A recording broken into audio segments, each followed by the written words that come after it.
it's about developing independence and confidence, and it's about developing good people at the heart of it. Hey there, welcome to our podcast. Before we jump into today's episode, could you please do us a solid? If you're enjoying what you hear, give us a 5-star rating and hit that subscribe button on your platform. It really helps us reach more parents, coaches, and youth in the youth athlete development scene. All right, let's get into this week's chat. Welcome back to the Inner Athlete Podcast, everyone. This is a very special episode. We're marking 5 years of Inner Athlete. Who would have thought, considered everything that's happened over the last 5 years, that would be still standing here. Just to give you a little bit of context, we opened up in July 2019, which happened to be, it was July 14th, I believe, 2019, and then it's been an absolute whirlwind ever since. I got good old Dave here. Dave has been with us since December 2019, I believe. So pretty much almost from the jump. I'd say from the jump, because we were pretty brand new at the time, and I had moved from one place to another. Setting this join up, but what I wanted to do today, and I've got Dave here because he's seen the ebbs and flows of Inner Athletes. Members come in and out. I think he would be the right person to have on the podcast. He's still coaching to this day. I've seen Dave really grow and develop as an individual in the last 5 years, and it's absolutely having you on board. It's been a pleasure, and let's get cracking into it then. What are the lessons of the last 5 years? And we're breaking this down into kind of some key sections. And I think for the last 5 years, obviously, we've been focusing more on youth athlete development specifically. And I guess the evolution of our training methods has really evolved over time. And I'll let Dave take the reins on this one. And it's like, what have you noticed in terms of your coaching philosophy, and also the coaching philosophy here when it comes to training youth athletes? I think when I first started coming out of uni, and when I first started, I was still at uni, but then I think my approach was very black and white. Everything had to be perfect, and athletes had to really stick to the program and stick to the parameters, so hit the reps and sets, that kind of thing. And then I think now that I've had a few more years under the belt and seen a few more athletes, is that it's okay to miss a session. It's okay to not follow the program 100%, but I think what matters more is consistency and work ethic. I think it's like 80% of the hard work will get you 100% of results. I think that's the main thing. It's just a consistency, and there is no perfect program, but consistently adhering to a program is what's going to get the results. Yeah, if I was to have a perfect program, it would be 1x20 though. Yeah. If there was a perfect program out there, I think I introduced this to all coaches as soon as they come on board, and it has been an absolute, juggernaut of a system or a program to follow. I think it's really good in the early days, and even some of the members to this day. I see Gracie; she's still using it with her programming at the moment. And it works really well. Yeah, and she's crushing it with NTC pathway program for Matildas. And I guess what we've really done is we've really started to evolve to more of a conjugate style programming, and we haven't done. I think block periodization is not dead, but I think it's just lost its its shine, or a lot. It's really. Block periodization, for those who don't know, is really you focus on a specific emphasis, like it might be maximal strength, general strength, hypertrophy. That's your main focus. But with youth athletes, you really don't need to do that. I think going for a real general athletic approach, and really just have a 10 minutes of dynamic work, med ball slams, throws, jumps, sprints, change of direction work, then spending 30 to 40 minutes doing some strength work, and then maybe a little bit of conditioning at the end, or doing a bit more mobility at the beginning, is kind of like hitting all marks when it comes to developing the overall athlete long term that can sustain the stresses for their sport for long term success.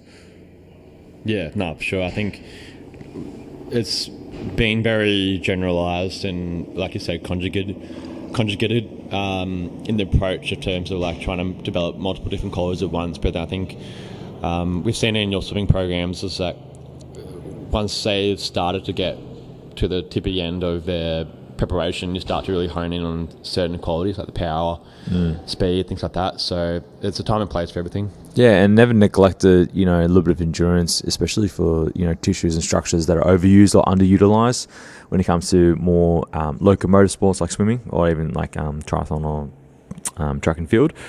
But yeah, I think the biggest thing is you introduce a lot of stuff, but you just could do it in a very formulated manner, and you just modify it as you go along, based on how they're actually progressing, and making sure it's meeting what we always do here in our athlete, meet individual needs. Yeah. Cool. Technology. I think technology has been a bit of a game changer for us. I think it's definitely helped us to better observe changes in terms of specific qualities. So our new timing gates, they're a million times better than our previous ones. We've gone through 3 different timing gates, and the current timing gates are absolutely phenomenal. Shout out to Timing Mate. We also have their Velocity VBT units, velocity-based training units. Barber Mates, same company as well. They're making measurables affordable when it comes to the S&C world, so we definitely thank them. If you want to sponsor us, go ahead. Our jump mat as well, I think our jump mat has been really good, because our previous one, it was okay, but this one's a lot more accurate and a lot more honest. I think if you're really not utilizing technology and then you're trying to get your athletes fitter, or you don't even need to use technology, you just need to find a way to actually measure and track progress. That's what it really comes down to. The tools and then the resources that we have and the techniques and the equipment just makes it easy. Yeah, we also use it as an education tool as well. So we, as an other athlete, we probably want to feel like that we're progressing the whole time. But then when we have athletes who are going through exam periods or tough training periods, that is their performance on their performance testing will drop off or reduce. And so we really use that as a way to educate them as like, all right, well, if you're going through a high stress period, you're probably not going to perform the best on these performance tests, but we remind them as it's not the be all or end all. Like, it's, if you're still performing really well in your sport and your training, that's what matters. This is just a proxy for us to know how you're going with the training program. Yeah, and we just give them with a bandwidth as well. If they're going too low, then okay, we need to address something. But if they're going 3, 5, 7%, we know they probably just need a little bit more recovery, and we know stress is a little bit high. And it's pretty simple. We just use it as a measurement to, I guess, gauge what we need to do moving forward and what's actually worked previously as well, and use that information moving forward. The 3P method, this kind of evolved in terms of, I think when we initially started, we wanted an easy way to express how an athlete works. So our 3P method is prepare, progress, and perform. And the general principle has stayed the same, but I think the way that we've done it has evolved as we become more knowledgeable. We've seen more members, and we made some modifications to the business model, and to make sure that we can actually address these areas and be a lot more accurate and precise, but also replicatable as well for when more people come in through the door, but also be able to do it consistently throughout as well. And for those who don't know, our logo, hopefully you can see on my shirt, but you can see it obviously here. So we have like 3 points, and the 3 points are representative of that, specifically prepare, progress, perform. But the reason why we have it like it is the athlete's actually centered in the middle. And I think that's a really important thing is that is the main focus, is getting the athlete better, then surrounding yourself with the right people and putting yourself in the right environment. And that's what the actual circle is at the end of the day. And when we get those elements right and done well over a consistent period of time, and that's when we see the athletes really succeed. And we've seen an absolute smorgasbord of athletes really hit it off, just following this basic concept of treating the individual as an individual, not just as another number, like a large group training setting. And then just making those nuanced changes and having those individual discussions and making those modifications as we go along as well. I think that's the real key thing for us, and that just helps us to stand out from everyone else. I know everyone else does individualized programs, but I think our care factor is like up to 11 out of 10 when we do these types of things as well. So that's one of the big things that we really focus on. But one of the other things we've noticed over the last 5 years is in-season training. And then Dave, what's gone on with in-season training, and why is it so important to at least maintain it? And then I guess what are the pitfalls that some people have fallen into? I guess the main sort of context around in-season training is that a lot of youth athletes will believe that the gains they've made in the off-season or pre-season will just remain in the in-season, whereas we're really trying to change that misconception and educate coaches and athletes and parents that in-season training is really important when it comes to maintaining the quality that you've gained. So it's just like, it's kind of comes down to the term use it or lose it. If you've gained a lot of speed and you gain a lot of strength, you need to maintain that. You need to maintain what you've got by doing in-season training, because at the end of the day, S&C is designed to address components of fitness and tissue qualities that the sport itself doesn't directly address. So just playing footy doesn't make you stronger, playing footy doesn't make you faster, but making sure that you're hitting those things in the gym means that you can express it on the field. Yeah, and you have a greater capacity, you can replicate that, multiple times, reduce the likelihood of soft tissue injuries, which tend to be quite high. And, we hear stories, all the time, whether it's, from, the members' teammates or something like that, and they're not doing anything to help maintain their strength levels. We tend to see a dip in their performance, and then obviously increasing the likelihood of these soft tissue injuries. So that's really what it is. It's just to help maintain. It's like you maintain your car. You get your car serviced regularly. You don't flog it, around, but you need to maintain it, make sure it's well looked after, so the car can continue to perform at a relatively high level, just like even Formula One cars, that you got to maintain them to a high degree to make sure they're performing their best when it counts. For a youth athlete, do you need to be like a Formula One car? No, not in that case. But the analogy transfers across where, we need to maintain specific qualities, like you mentioned, get strength, power, speed, change of direction, just feeling fast, light, and agile in the gym. And if they can do that, it will have a positive transfer effect on the field, court, pool, whatever, a track, whatever the sport may be.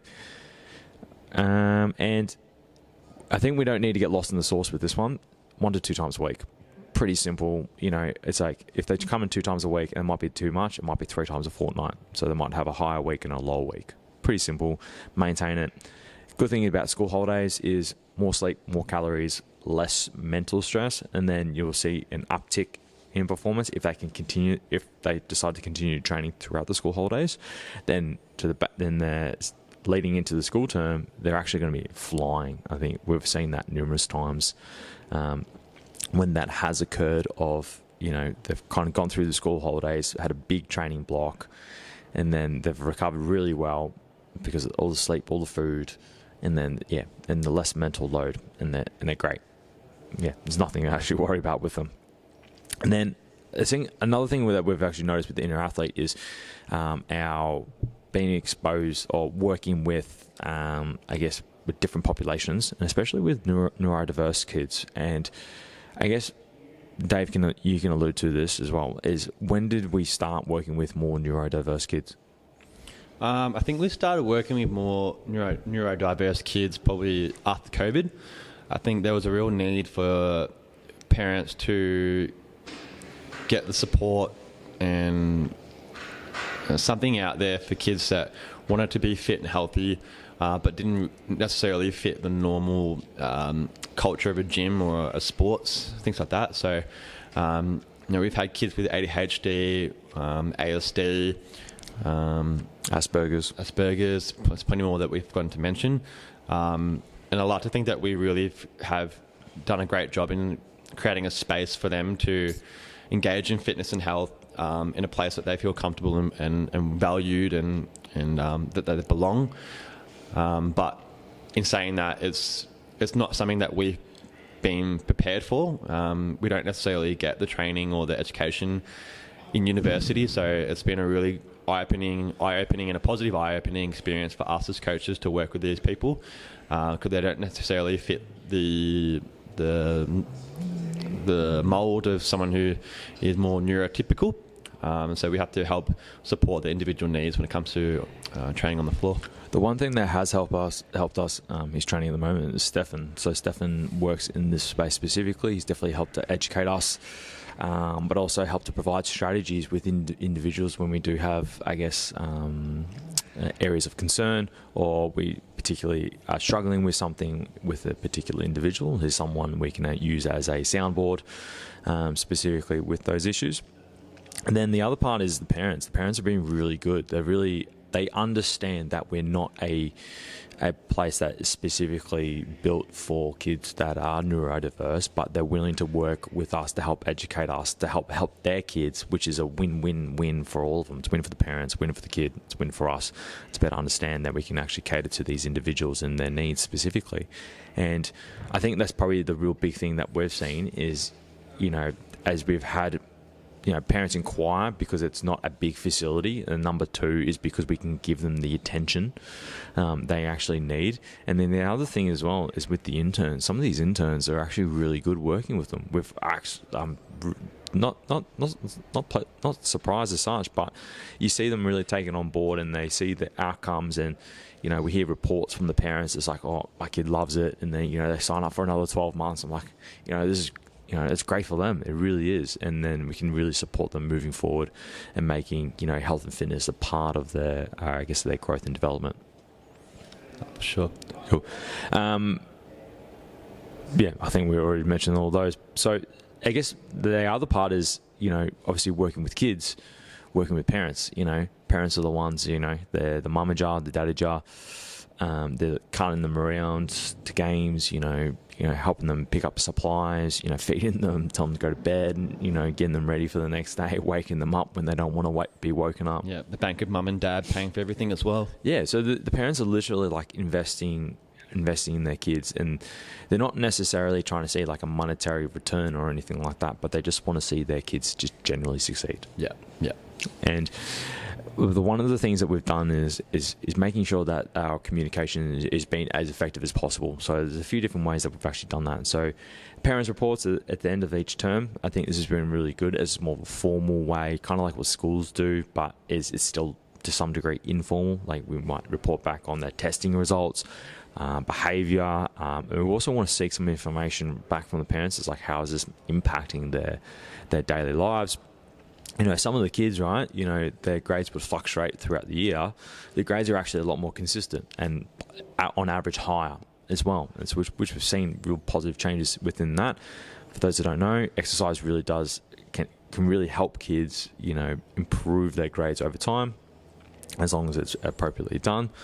And then the other thing we've done is just being a little bit more proactive with the parents, because sometimes the parents will just kind of sit in the car and they'll just kind of work on their impromptu office within their car, and we just go in and have a chat with them and just see how they're doing, because they're heavily invested in their child, but they know they don't have the tools and the resources in order to train their kids, because kids don't listen to their parents.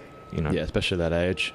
Yeah, especially between the ages of 11 to 15, they don't want to listen to them. But when we can report back and build a bit of rapport with the parents as well, they're like, what can I do outside to help support my youngster, or whatever it may be? And some of those tools and resources might be like, we might even just put them onto the podcast, especially we've had experts when it comes to like injuries, concussion, if they have faced something like that, just giving them more well equipped in that side. Some of the parents are like, I'm really stuck for meal ideas, and it's like we've got like almost like a menu board that they can actually utilize and actually come up with some ideas and working together. But then the other part is doing some performance consults as well for those kids that really want to take their sporting success to the next level and help start really filling in those gaps. And I do those during the school holidays when it's a little bit quieter. We review the previous term, what's done well, implement what we need to do moving forward based on what's going to happen in the next term. And that's actually been really successful. It's just to being able to break down more the actionable steps of the how, because we know what they want to achieve, we know why they want to achieve it. It's always the how, and the how is the real hard part, and that's where I guess coaches really come in and make that influence. Yeah, just talking about this reminded me of previous member that we had. He was really struggling in school, was falling asleep in school, was misbehaving, and the parents just didn't really know how to fix the issue.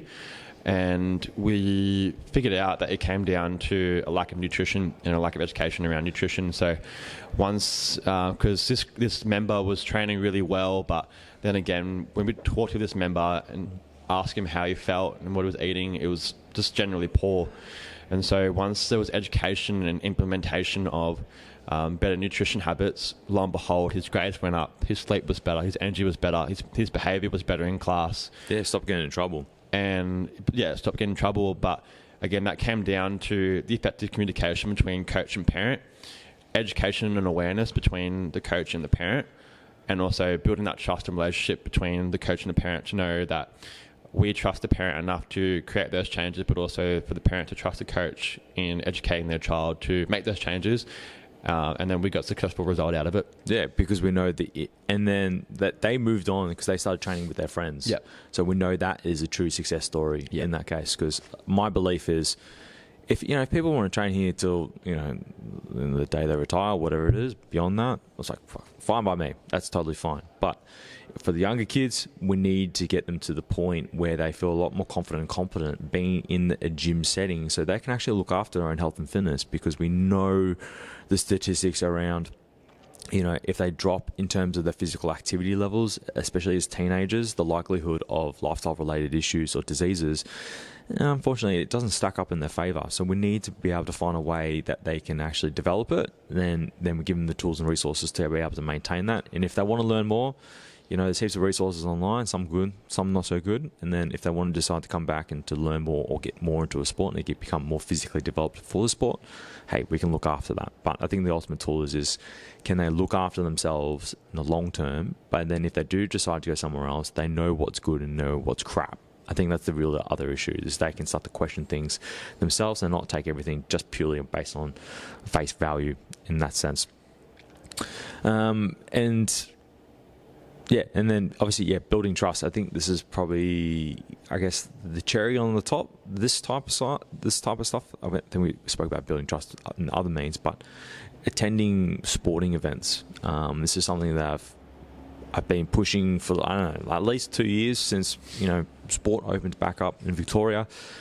Is actually attending sporting events or making an effort to whether it's a soccer match, making the first half or the second half, and actually seeing the kids perform. I think selfishly for me, I'm not too sure this is the same for all the other coaches, I want to see all the time and energy and effort that I put into the athletes actually play out on the field or the court, track, whatever it may be.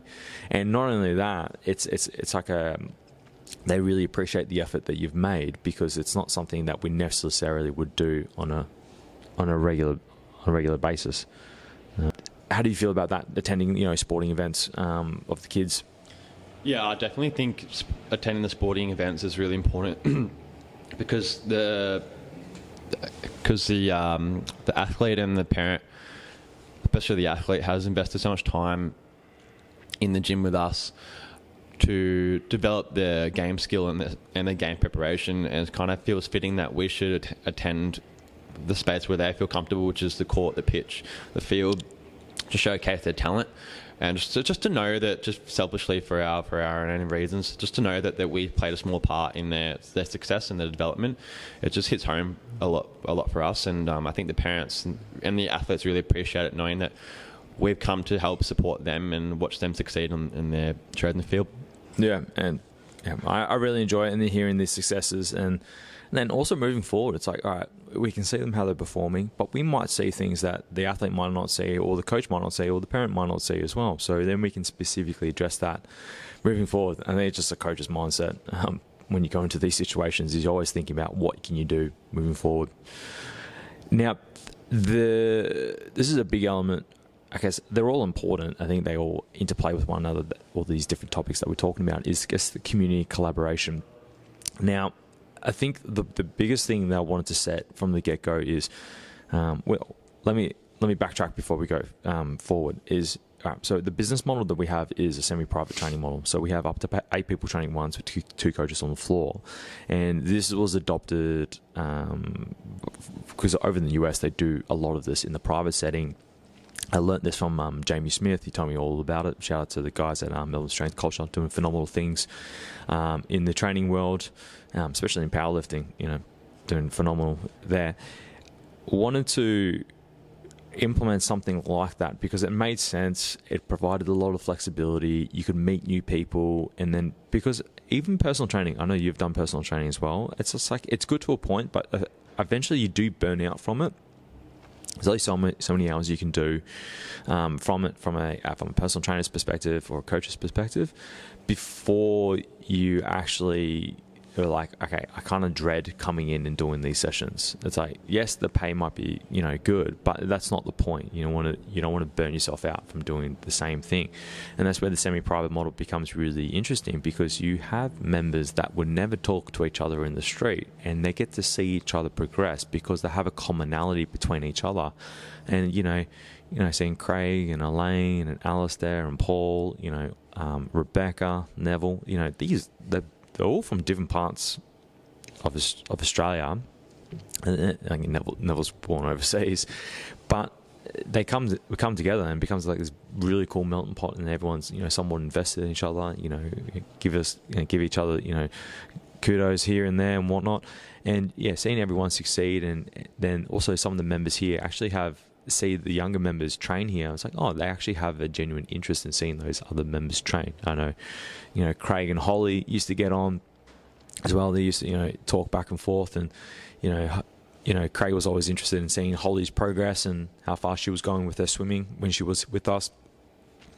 And I think the main thing is installing that into our coaches. So obviously we got Billy, we've got Jack, we've got Zoe, we got Matt, and then obviously Nathan. He comes in and out as well.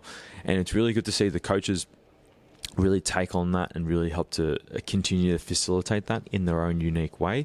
And then also the interns as well, and they can start to see that it's not just purely about X's and O's on a paper, or we're going to be training ATP PC system, whatever it is, and this is happening, and whatnot. It's not really about that when it comes to building supportive community. Yes, that is good to understand. Do they need to know it? No, you just want to build that actual connection with the individual, have some level of investment, but actually be able to push them into the direction that they wanted to go. You're the how. You're building the bridge for them from the what, from the why to the what they actually want to achieve. You're the how. You build the bridge, help build the bridge for them, and you guide them across in accordance to that.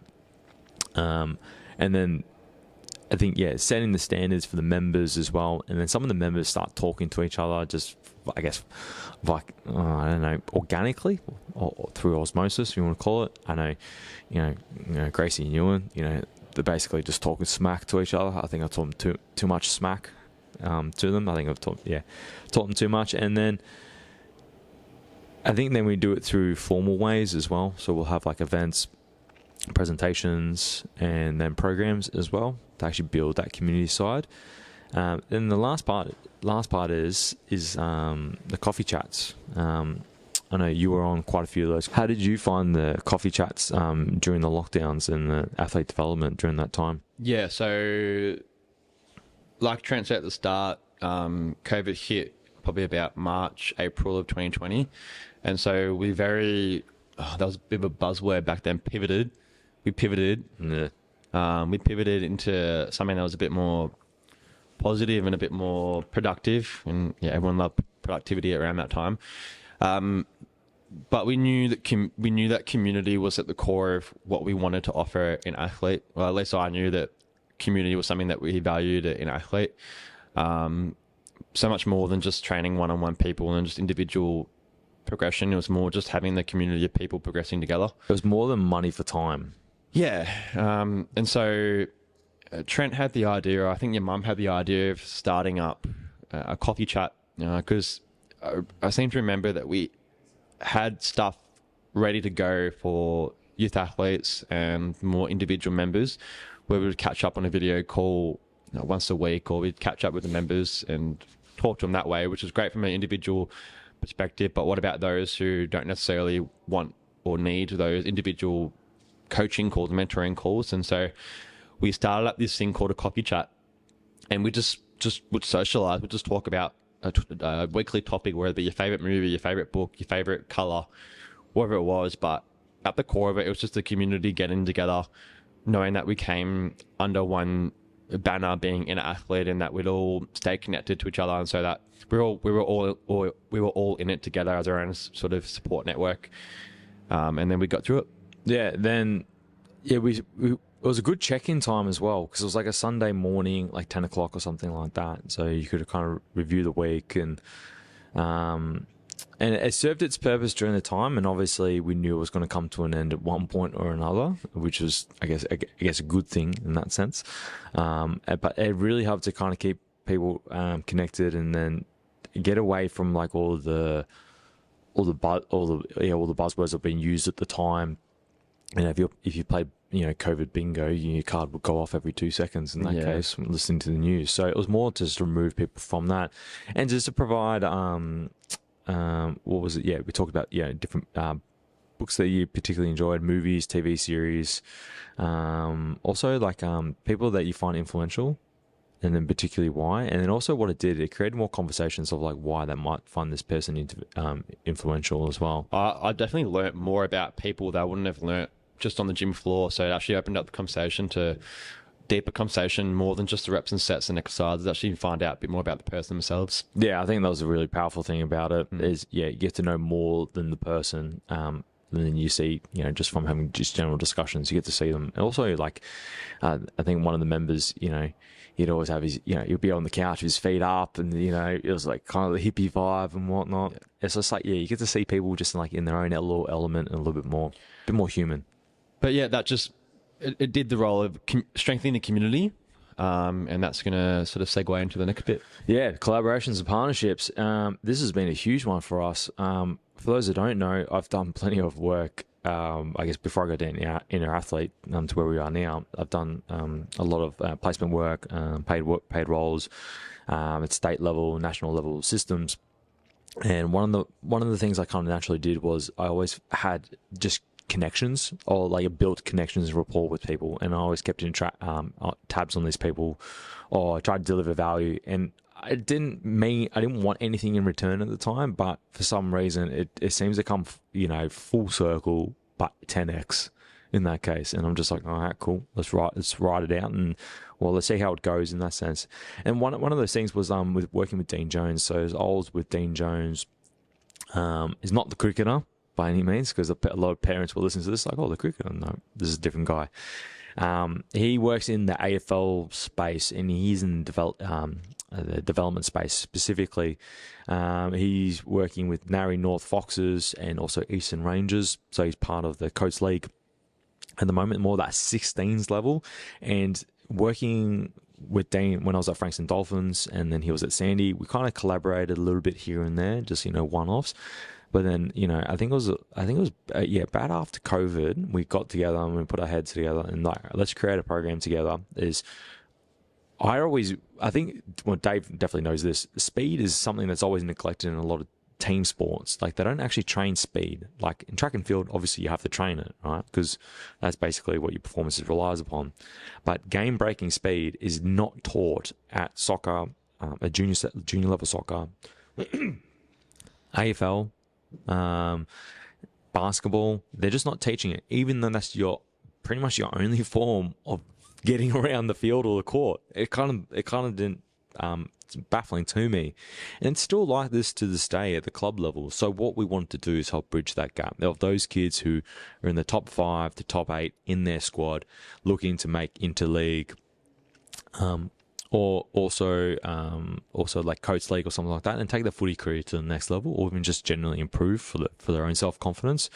And we actually implemented a program together, and we've been doing it for the last 2.5 years, and it's been very successful. And we've seen this year's been the real breakout year for a lot of kids. They've done it multiple times, and we've really seen them succeed, like speed-wise, change. They've really, breaking away and making that difference.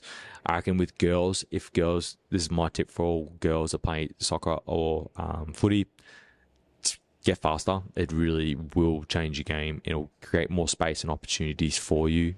Bust out areas that are quite congested in the congestion zones.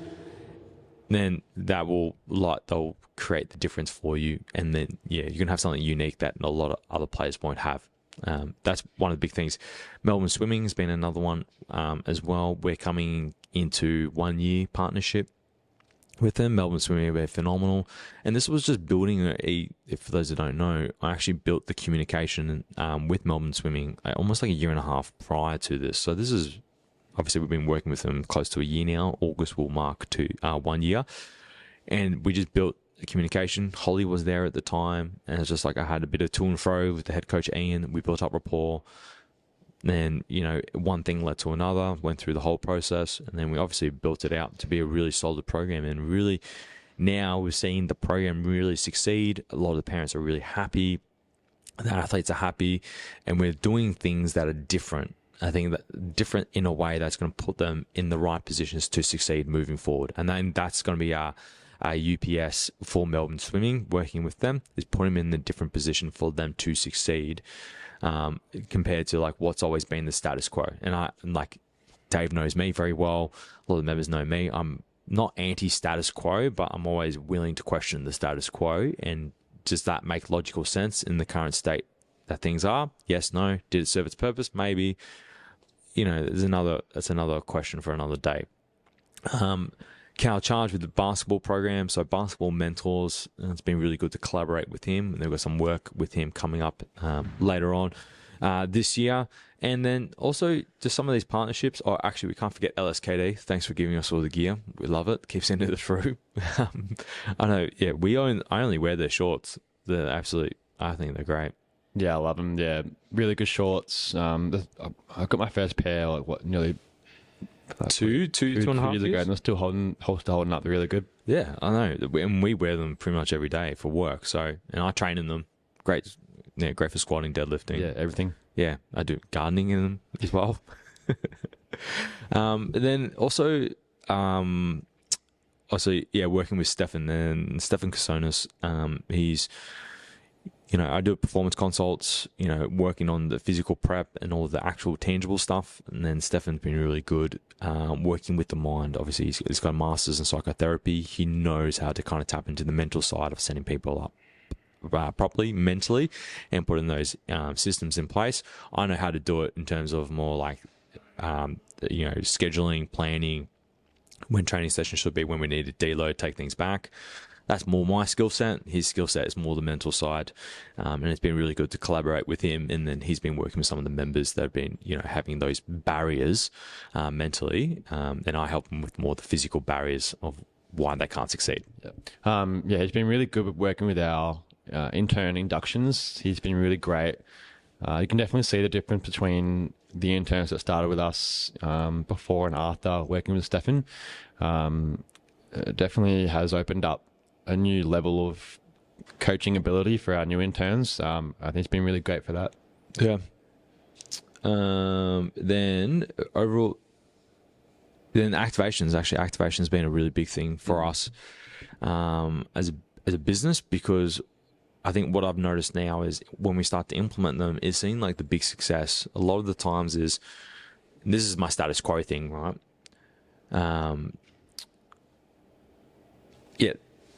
The status quo thing, when it comes to that specific side, the activations is completely against the status quo. And for those who don't know what Be Activated is, or activations, it's basically a way of better understanding compensatory patterns of an individual and why an individual may get injured again and again and again of the same specific site.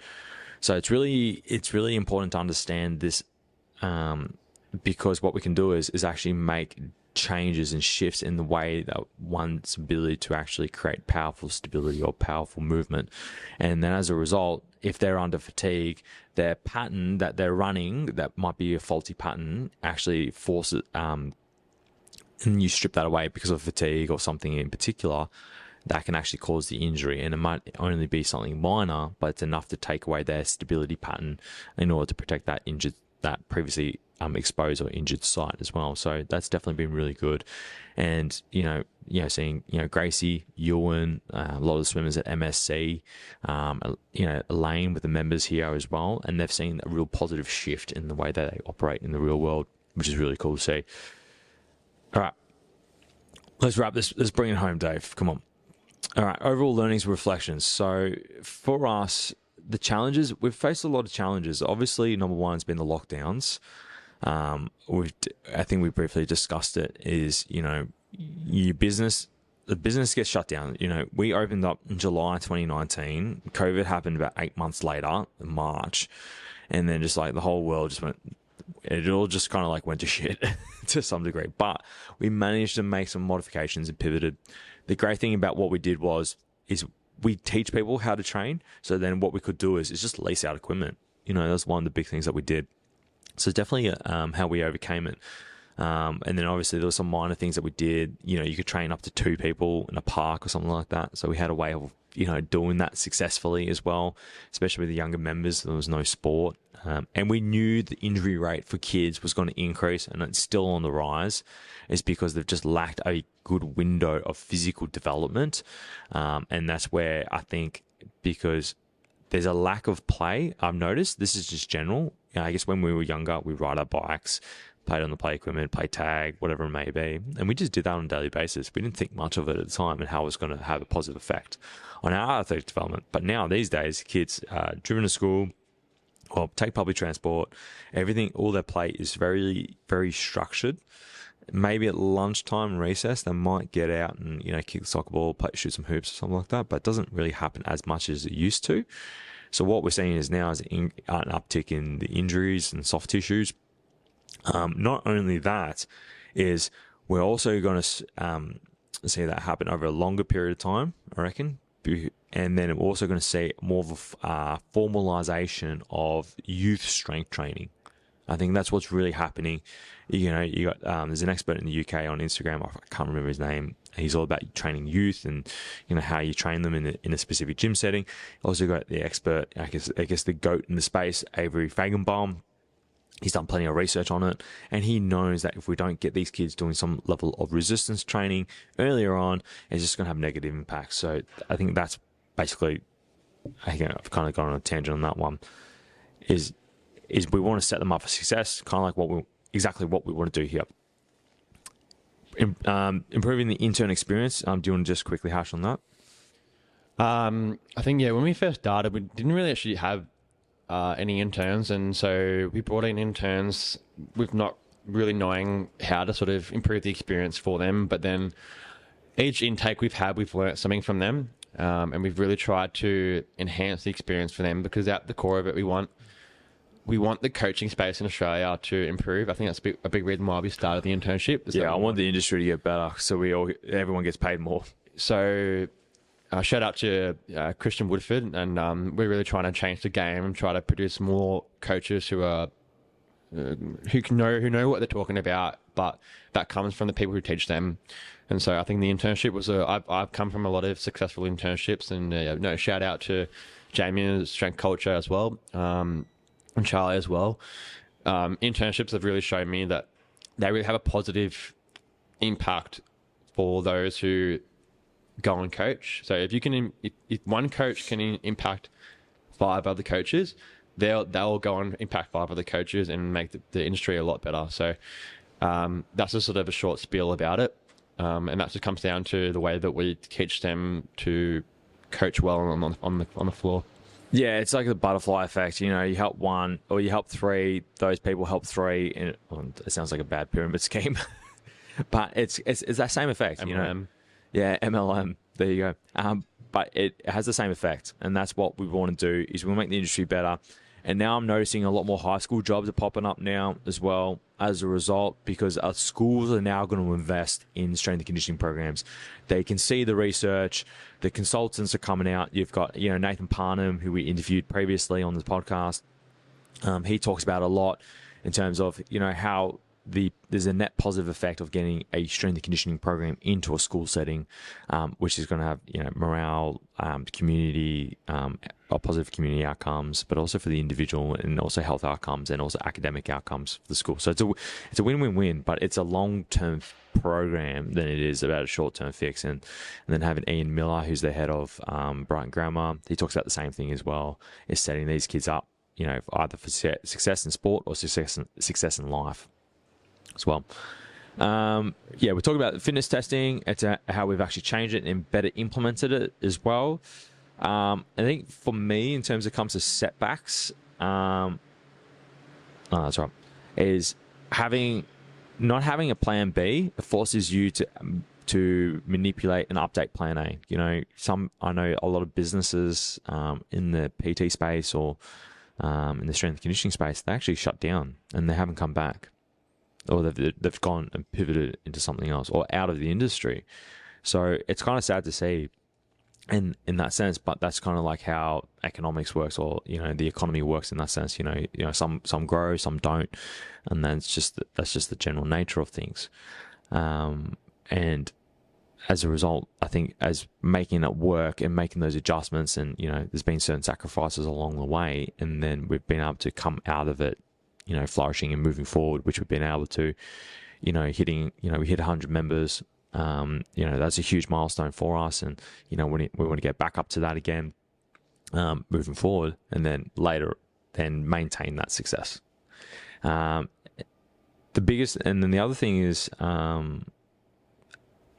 I think for me personally, is just having regular conversations with you guys, the staff, and then the interns, and checking in, and having formal and informal conversations, and making sure that all voices have been heard. I know there's times where, like, you might tell me something and I might dwell on it, and I might not say anything for 2 weeks, and then I'm just like, all right, let's do this, but in this way. And usually it works out in that sense, because I'm to some degree, like, I'm not going to be the smartest person in the room, and then you're going to see things that from your perspective that I'm going to miss, and vice versa.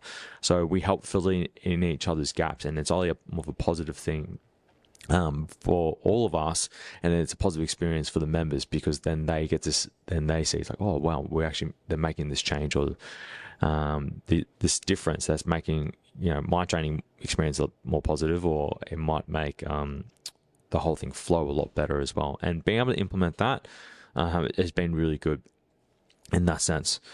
The impact of our work. So I think I'll quickly sum these up, because I think we've already alluded to them as well. One of our goals is we're the solution to where people are in this current time. So if their goal is to move up into a state or national program, or play college or professional, our goal is to get them into a position where they can best express their skills and talents and qualities in order to get scouted and picked. That's pretty much it. We don't try and ride on the coattails of their success or anything like that. If they want us to be a part of it, great, that's fine. I'm happy with that. But we're not going to be the ones that are going to be like riding their coattails of success, and we want to see them flourish moving forward. Full stop.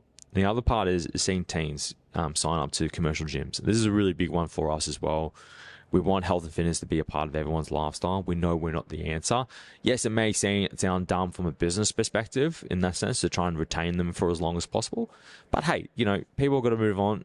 People move on with their careers. People move on from schools. Eventually, people outgrow, or people will actually flourish in your environment. And if they flourish and they want to continue to be where you are, fine, let them be that. If they want to continue to grow and go in a commercial setting with their mates, that's fine. There's always going to be individuals like that, and we're happy to serve them to a certain point. The other part is, the impact of neurodiverse kids' lives. We've seen a huge change in that. We've got some of the kids have been with us for over a year, and for them, that's actually a huge goal or a huge outcome that they've achieved. Most kids, they have to change programs every 3 to 6 months or along those lines. Like they can't stick it out, but yeah, we've seen some kids have stuck it out for many years, and they're still with us to this day. Parents training with their kids, we love seeing that. I think obviously we got Andrew Neville with his daughters Holly and Georgia. We also saw Creighton Cooper. We got Vasso and her kids, and then we also have had a few more that have come through the doors as well. So it's been really cool to see. The other part is success stories overcoming self-limiting beliefs. And now a lot of people don't realize the gym is a great place to overcome those self-limiting beliefs. Oh, I can't lift 60 kilos. And I'm just like, well, try 55. And they get, 5 reps out. And then it's like, hey, let's try 62. Just get 1 out. It's like, oh, that actually wasn't that bad. A lot of the times is, the limiter is the individual's beliefs themselves. They have the capacity. The body is capable of a lot more, but for whatever reason, they've implanted and grown this idea that they can't achieve what they've set out to achieve. Academic outcomes, we're seeing that massive, I wouldn't say massive improvement, just like consistent improvement. We don't expect them to be, Albert Einsteins or anything like that, with 120 IQ, but we want them to be able to do well, to be able to study well. We don't want them to feel like they have to struggle with study, and that's where strength training can actually help with that, and especially with the neuroplasticity component of what strength training, or I guess strength and conditioning programs actually provide as well. And then staff and interns have actually moved on to further employment within the industry, or even just like adjacent to the industry. Do you want to just quickly touch on your side with that? About myself, or yeah. Yeah. So in terms of my pathway, I've decided to sort of transition into teaching. But there's no way that I could have considered that without my experience here in athlete over the last 5 years. Working with youth has really opened my eyes into how passionate I am working with youth and making sure that they're developing at the right pace, and even just the indirect lessons around developing the child rather than trying to focus on the big picture. I guess the small things like academic grades it's about developing independence and confidence, and it's about developing good people at the heart of it. So that's why I've decided to go into teaching, is that I still continue to work with young people and developing that, but leave more of a lasting impact on them in terms of my involvement with them at the school. Yeah, which I think is really cool. And I think it's quite interesting that you made the point of you wouldn't feel like you would be able to unless you were in this industry to some point. Yeah, no way. I think if I hadn't had the experience here in athlete and sort of stay within that sort of like personal training, working with I guess adults and young adults, I wouldn't have felt the comfortability or the desire to want to work in a school, and I guess that misconception of working with youth. But working with youth, albeit would have been not the pathway that I wanted when I first started personal training, but whereas now I really feel that I'm an expert and a specialist working with youth, and it's been something that I've really looked forward to working with my time here. Yeah, because it's a different way of thinking as well, because most people is like, oh, I just want to become a teacher, whilst you're like, I don't want to be a teacher, but I want to work with youth. And sometimes it's like, when I got into, doing what I'm doing, it's like, I didn't want to open a business, but if I wanted to continue to serve who I wanted to serve, I would have to open a business. Yeah. Similar idea. Hitting 100 members has been really great, but obviously quiet time. Obviously the economy is not the greatest at the moment. Yeah. Want to get back up to that. And then also, just building our relationships. So that's probably been the biggest thing, is, building relationships within the gym and contacts and networking. We tell the interns, network, create as many opportunities as you can, especially when you're young and you got time. It's just cash in on the time that you've got available, because it will become scarce, let's just say, later on, because you may be putting yourself in, those higher opportunities. So, and you're trying to build equity in your skills and your talents and your abilities. So that's what we really try and teach the interns. We had Talia in before. She's starting to get onto the IG, filming some, content for her professional page, which is really good to see. And she wants to really crack into that space. And I'm like, well, that's one way you can do it. There's multiple ways. And if she feels that it's going to be a way to develop her skill set, then so be it. And then she'll probably put herself ahead of others, and she's more likely to put herself out there than compared to other coaches that might hide away and that have that, I guess, imposter syndrome that comes with it. All right, we're almost home. So future goals and visions. So this is the next 5 years. Really, I guess the last 6 months I've been thinking about, next 3 to 5 years. We've just re-signed for another 3 more years, where we're located as well, which is, I like where we are. I really do. I like it how if it was an extra 20 square meters, it would be perfect. Honestly, it would be the bee's knees. But what we're going to focus on moving forward is getting into a position where we can build a mezzanine. So above us would be a mezzanine, would have 2 consulting rooms, and then install some specialist equipment. And then where we're actually located would just be more training space. I think we would just maximize it a little bit more and build out that capacity for the business moving forward. Then in one of those rooms, we actually put some recovery equipment. So I've been thinking about, either a 2 or 3 person infrared sauna, maybe some compression boots, ice bath. Probably not going to be the biggest fan. I don't think it'll be the safest thing as well, especially considering, you got to change the water out. They're almost a bit of a fad at the moment. Yeah, I think they're having their time in the sun. Yeah. And eventually, I think Wim Hof just kind of like blew it up. Yeah. I think, but sauna, there's a lot more concrete research, and it's been around for a lot longer as well. So that's where we're going to spend more of our time. And also, a lot of people don't realize, for the summer sports like golf, tennis, cricket, if you're going to play even like field hockey during the spring and summer, it gets really hot. Like Melbourne, we're cold as hell, as you can tell. But if you go to like the warmer climates like Darwin or Queensland or WA, Townsville, it's a lot warmer up there, and sauna becomes really important because you can actually acclimatize and actually improve your ability to tolerate the heat as well. And so I've actually done that with a few of the athletes. They've gone like interstate or overseas. Get your butt in the sauna, go as long as possible, have a break for 15 minutes, and go as long as possible again, 2 to 3 times a week.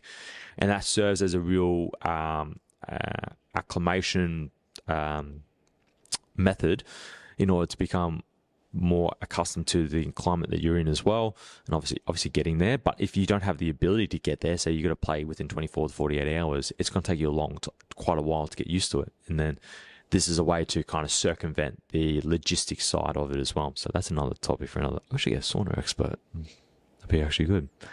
And can't wait. Yeah, I think getting the sauna would be number one. Billy's been helping me behind the scenes with Melbourne Swimming Club.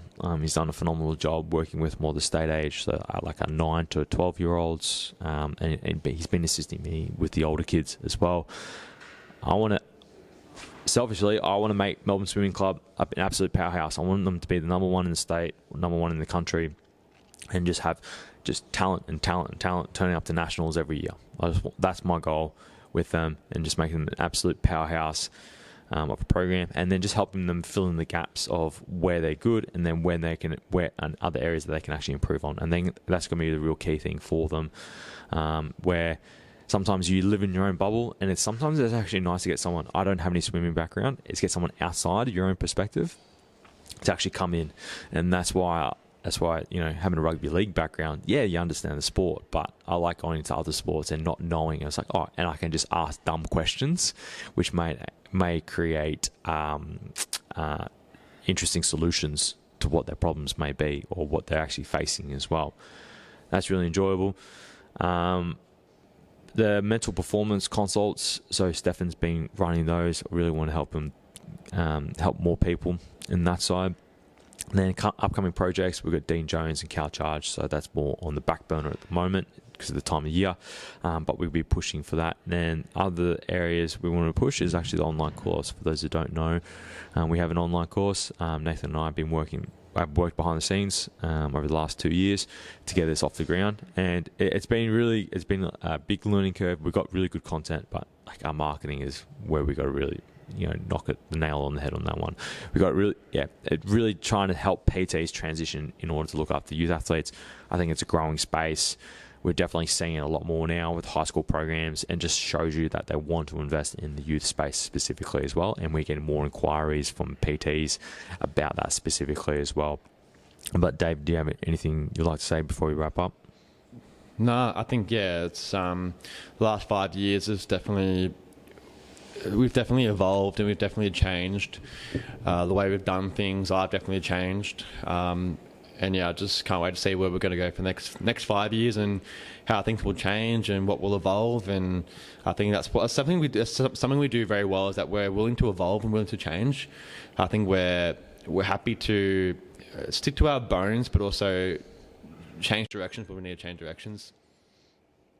Yeah. Well, I think that's pretty much wrapped up, but it's still recording on here.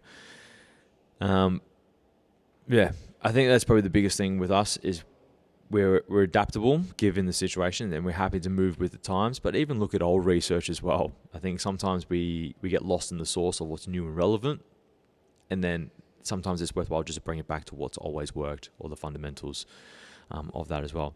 Until next time, we'll see you on the next one. Thanks. Catch up.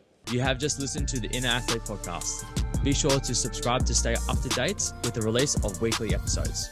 Be sure to follow us on Facebook and Instagram to get great tips on all things youth athlete development and youth mentoring.